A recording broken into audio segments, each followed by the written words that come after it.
Hi friends, myself Shiv Kumar, biology lecturer, Government Senior Secondary School, गुड़ा मरानी, पाटना। आज का ये जो टॉपिक है वो 11th class, 12th class, NEET, CSR, NET, BSc nursing सभी के लिए समान रूप से उपयोगी है। एक बेसिक साइंस का टॉपिक है जिसका नाम है how does the cell maintain its charge at resting condition. मतलब जब सेल रेस्टिंग कंडीशन में होती है, मतलब किसी स्टिमुलस के प्रति, किसी उद्दीपन के प्रति जब वो कोई क्रिया नहीं कर रही होती है, तब उस सेल की आउटर साइड और इनर साइड में चार्ज का डिस्ट्रीब्यूशन क्या होता है और सेल उसको कैसे मेंटेन करती है। अपन इस वीडियो में देखेंगे कि सेल रेस्टिंग कंडीशन के अंदर अपने बाहर की तरफ, अंदर की तरफ, दोनों तरफ चार्ज को डिस्ट्रीब्यूट करके रखती है अलग अलग, और उसको मेंटेन भी करना होता है। फिर तो इस टॉपिक को चालू करने से पहले अपन देखते हैं कि स्टिमुलस के आधार पर सेल्स टू टाइप की होती है।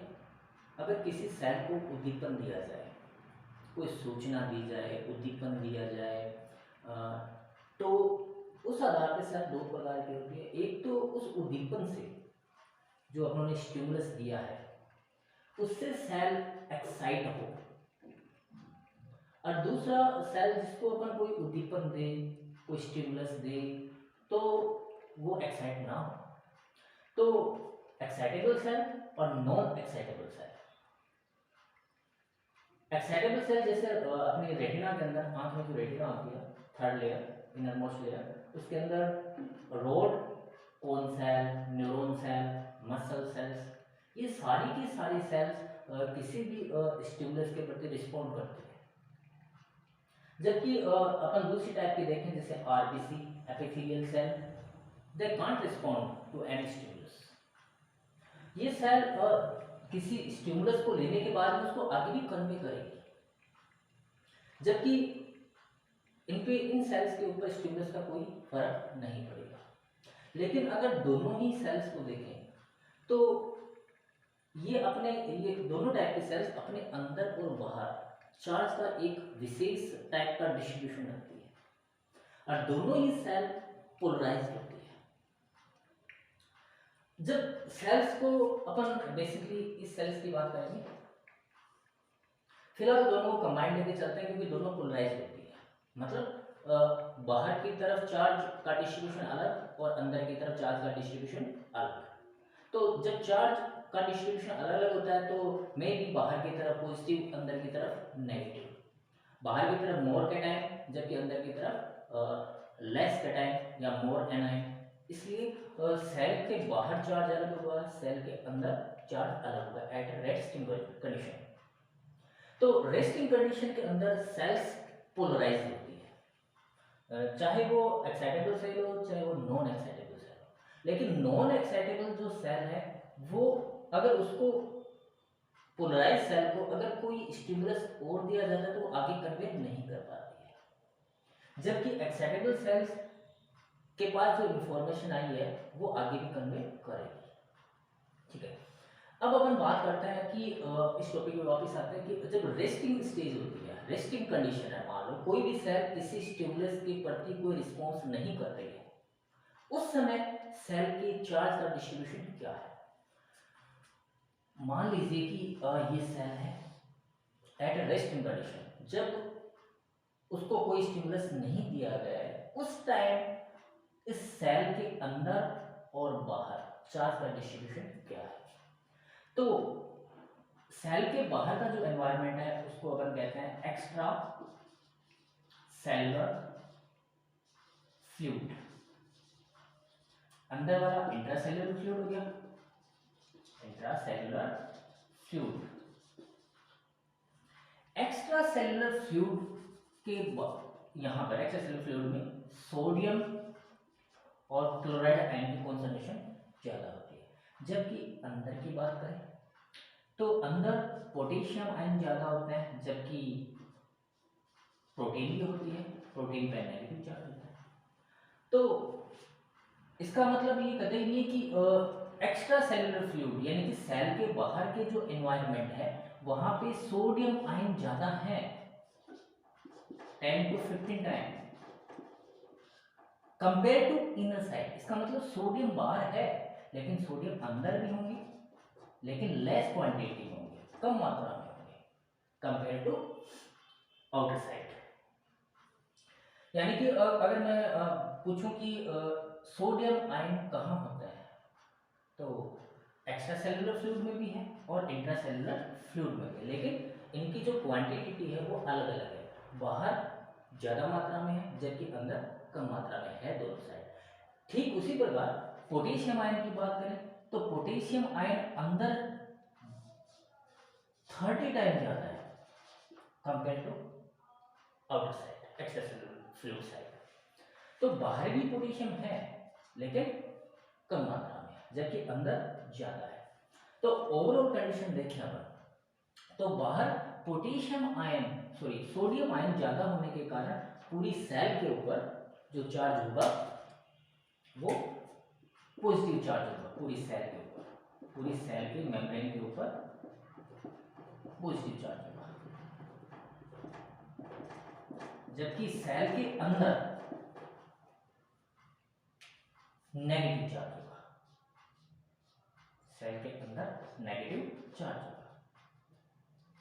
ये जो सेल के अंदर जो नेगेटिव चार्ज एक्चुअल में है वो पोटेशियम आयन के कारण है। अब आपको लग रहा होगा कि पोटेशियम पे तो पॉजिटिव चार्ज है, ये रीजन अभी थोड़ी देर बाद में क्लियर होगा। तो ओवरऑल जब रेस्टिंग कंडीशन है उस समय, रेस्टिंग कंडीशन के टाइम सेल मेम्ब्रेन के बाहर की तरफ पॉजिटिव चार्ज होगा जबकि अंदर की तरफ नेगेटिव चार्ज होगा। Positive charge due to sodium ion जबकि negative charge due to potassium ion. Protein पे नेगेटिव चार्ज होता है। अब सेल को लगातार ये चार्ज मेंटेन करके रखना पड़ता है, इस कंडीशन को मेंटेन करके रखना पड़ता है, तभी सेल अपने अंदर के सारे प्रॉपर फंक्शन कर पाती है। अगर इस रेस्टिंग कंडीशन के अंदर अपन इस चार्ज डिफरेंस तो बेसिकली ऑब्वियसली है क्योंकि बाहर पॉजिटिव है अंदर नेगेटिव है, तो चार्ज डिफरेंस आ गया।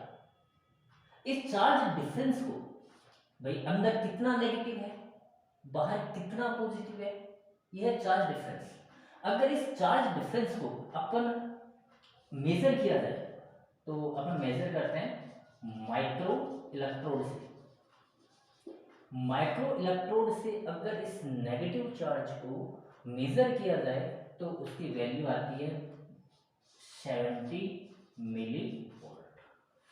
70 मिली वोल्ट। एनसीईआरटी के अंदर ये फिक्स वैल्यू नहीं बताई गई है -70 मिली वोल्ट। तो एक्चुअल में जो और बुक्स में अलग अलग बुक्स में वेरी करती है, इसकी वैल्यू आती है 60 to 90 मिली वोल्ट।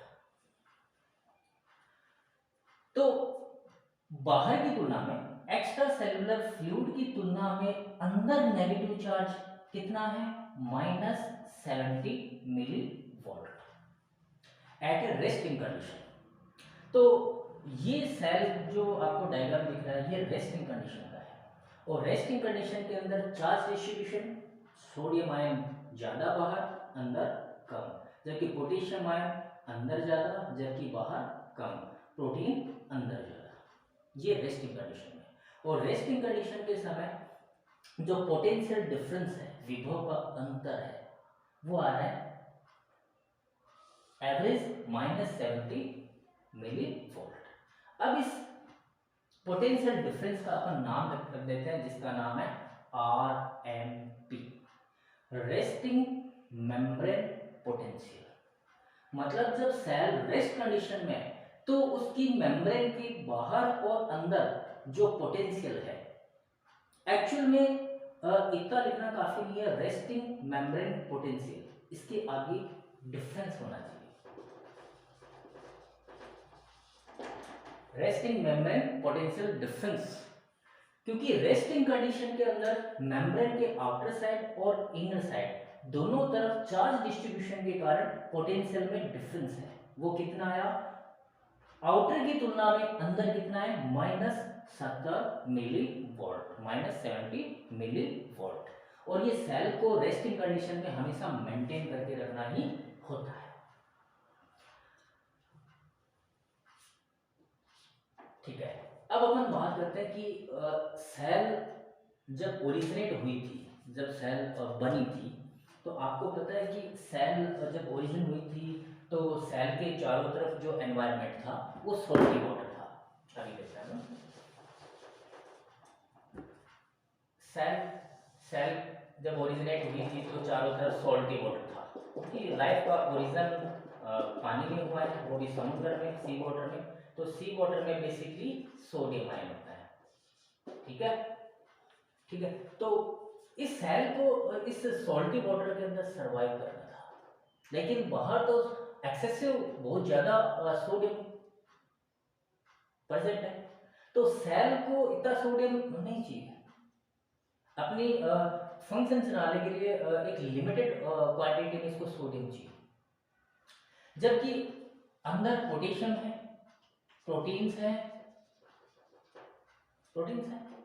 तो इस लाइफ का जब ओरिजिन हुआ, सेल बनी, तो इस सॉल्टी वाटर के अंदर सोडियम तो थी, तो इस सोडियम की ज्यादा मात्रा के कारण इस सेल पे पॉजिटिव चार्ज रहा।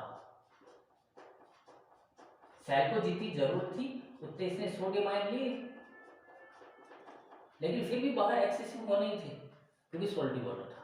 जबकि अंदर की तरफ बात करें तो अंदर पोटेशियम आयन ज्यादा थे और प्रोटीन्स ज्यादा थे। तो इस तरीके से सेल ने अपने आप को एडेप्ट किया शुरुआती लाइफ के ओरिजिन के टाइम में, कि भाई अपने को किस प्रकार इस सॉल्टी वाटर के अंदर एडेप्ट होना है और अपने फंक्शन सारे के सारे करने हैं। ठीक है, अब बात करते हैं कि सेल्स लगातार कंटिन्यू इस रेस्टिंग कंडीशन, इस पोलराइज्ड कंडीशन को, पोलराइज बाहर पॉजिटिव अंदर नेगेटिव, अंदर मोर पोटेशियम आयन प्रोटीन, बाहर मोर सोडियम आयन, इस कंडीशन को मेंटेन करती कैसे? अगर इसको मेंटेन नहीं करोगे तो बीमार हो जाता है, फिर अपन को इलेक्ट्रोलाइट्स वगैरह बाहर से लेने पड़ता है। तो अपन देखते हैं कि सेल्स अभी इस कंडीशन को मेंटेन करती कैसे है। इसके अपने पास में 3 विकल्प हैं।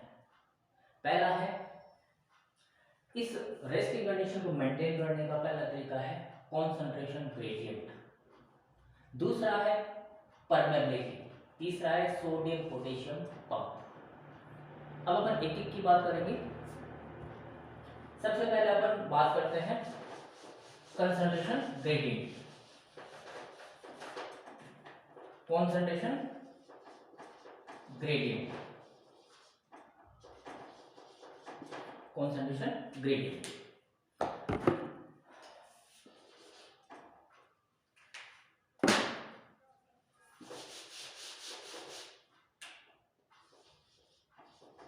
कॉन्सेंट्रेशन ग्रेडियंट एक प्रकृति का एक नियम है कि हर आयन वहां जाना चाहता है जहां उसकी मात्रा पहले से कम हो, यानी अधिक से कम की तरफ। इसको अपन ऐसे समझ सकते हैं कि एक कमरे के अंदर 50 लोग हैं, ठीक है, भरा हुआ है पूरा, लेकिन अगर अपन पास वाले कमरे में देखें, बढ़िया पंखा चल रहा है, गर्मी के दिन है, कूलर चल रहा है, लेकिन उसमें 1-2 आदमी बैठे हैं, तो उन 50 में से क्या करेंगे, बाहर जाने की, दूसरे वाले कमरे में जाने की कोशिश करेंगे। सेम कंडीशन यहाँ है कि बाहर, सेल्स के बाहर बहुत सारे सोडियम आयन है, बहुत सारे सोडियम आयन, तो इनकी टेंडेंसी क्या होगी कि अपनी हायर कॉन्सेंट्रेशन से लोअर कॉन्सेंट्रेशन की तरफ जाने, क्योंकि अपने को पहले पता है कि सेल्स के बाहर पॉजिटिव मतलब सोडियम आयन बहुत ज्यादा है, जबकि अंदर सोडियम लेस है, जबकि अंदर सोडियम कम है, बाहर ज्यादा है। तो सोडियम आयन की टेंडेंसी होगी कि अपनी हायर कॉन्सेंट्रेशन से लोअर कॉन्सेंट्रेशन की तरफ मूवमेंट करें, यानी कि sodium ion move from their higher concentration to lower concentration. ठीक है, इसी प्रकार अगर पोटेशियम की बात करें तो पोटेशियम तो अंदर ज्यादा है, पोटेशियम अंदर ज्यादा है, अंदर ज्यादा होने से इसकी टेंडेंसी भी होगी कि अंदर से बाहर की तरफ जाने की कोशिश करें। तो अगर ऐसा हुआ कि सोडियम आयन सारे के सारे अंदर चले गए, ये पोटेशियम आयन बाहर से अंदर आ गए, तो ये चार्ज डिस्ट्रीब्यूशन गड़बड़ा जाएगा। तो इसको मेंटेन करना पड़ेगा। मेंटेन करने के लिए 3 तरीके बताए, कॉन्सेंट्रेशन ग्रेडियंट, परमेबिलिटी और सोडियम पोटेशियम पंप। सबसे पहले अपन बात इसी की करें, कॉन्सेंट्रेशन ग्रेडियंट की। तो अब आते हैं अपन इस डायग्राम पे। इस डायग्राम को ध्यान से देखिए। एट रेस्ट कंडीशन, जब सेल में कोई भी सूचना का प्रवाह नहीं हो रहा है, मतलब रेस्ट के अंदर है, उसको कोई स्टिमुलस नहीं दिया गया, उस टाइम इस मेम्ब्रेन की, अपन इसको डिनोट कर रहे हैं इस लाइन को मेम्ब्रेन से, सेल मेम्ब्रेन पे, सेल मेम्ब्रेन से, सेल मेम्ब्रेन के अंदर ये प्रोटीन है, ये प्रोटीन है। अगर आपको याद हो तो सेल मेम्ब्रेन का सिंगर और निल्कोन ने जो मॉडल दिया था, वो फोस्फोलिपिड की बाइलेयर थी और उसके अंदर प्रोटीन थी, ऐसी प्रोटीन थी जिनको इंटीग्रल प्रोटीन भी बोलते हैं। इन प्रोटीन के बीच में एक रास्ता है जिसको अपन बोलते हैं चैनल, इसको बोलते हैं चैनल। तो इस प्रोटीन को बोलते हैं चैनल प्रोटीन, चैनल प्रोटीन। तो इन चैनल प्रोटीन के बीच में एक रास्ता है जिसको अपन बोलते हैं चैनल। तो इस सेल मेम्ब्रेन के बीच बीच में चैनल बने हुए हैं, चैनल बने हुए हैं।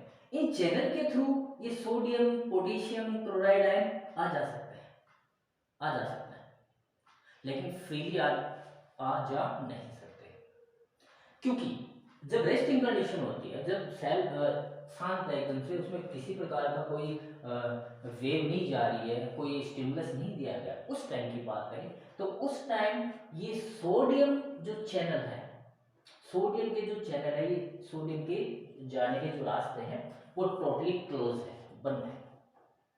अब टोटली क्लोज होने के कारण जब रेस्टिंग कंडीशन है उस समय कोई भी सोडियम आयन अंदर नहीं जा पाएगा, लेकिन रेस्टिंग कंडीशन के समय कुछ पोटेशियम जो चैनल है वो लीकी है। लीकी का मतलब कि कुछ पोटेशियम चैनल खुले हैं, सारे नहीं, कुछ पोटेशियम चैनल खुले हैं।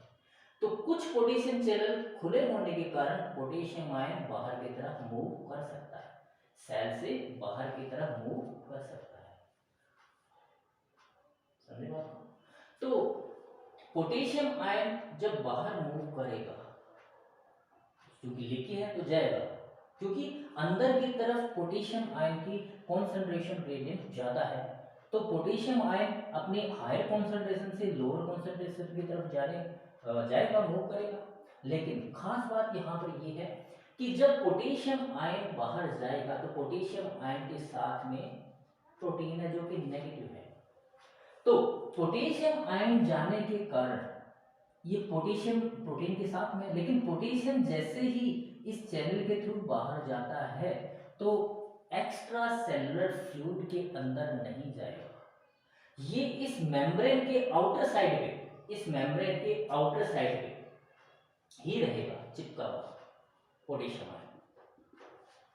क्यों चिपका रहेगा? क्योंकि अंदर की तरफ प्रोटीन है, नेगेटिव चार्ज है, वो इसको अट्रैक्ट करेगी, एक फोर्स बनेगा, अट्रैक्टिव फोर्स, जो इस पोटेशियम को एक्स्ट्रा सेलुलर फ्लूइड में जाने से रोकेगा, एक्स्ट्रा सेलुलर फ्लूइड में जाने से रोकेगा।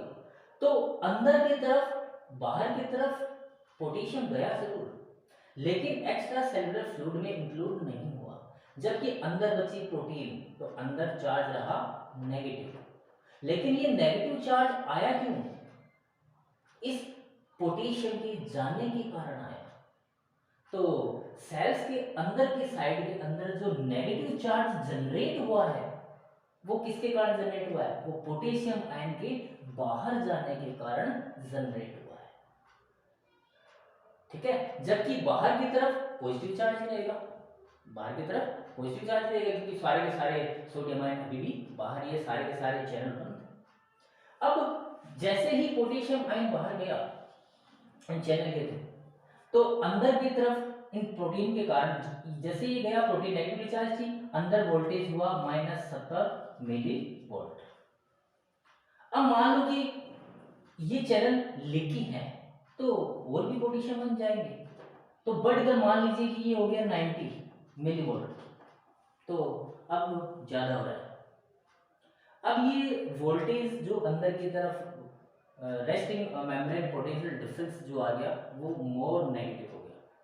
अब एक रास्ता दूसरा अपनाना पड़ेगा कि इसको वापस मेंटेन किया जाए, वापस थोड़ा लो किया जाए।